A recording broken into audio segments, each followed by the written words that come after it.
Hurrengo urtarrilaren 1 aurrera, familia elkarguneen sustapen eta garapena justizia sailaren menpe egongo da. Gizarte zerbitzuen zuzendaritzatik, eskualdaketak organizazioa hobetzeko aukera dakar.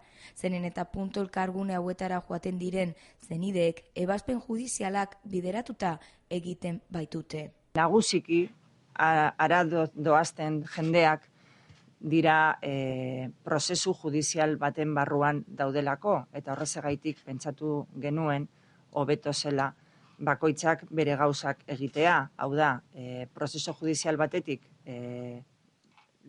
leku horrelako puntu enkuentro batera joan behar bazara, hobeto da justizia saila gestionatzea. Eta baita ere, esan behar da, mediazio familiarra egingo duela Gema Zabaletaren saila prozesu judiziala hasi baino lehen, baina hasi da gero guk kudeatuko dugu puntu horiek.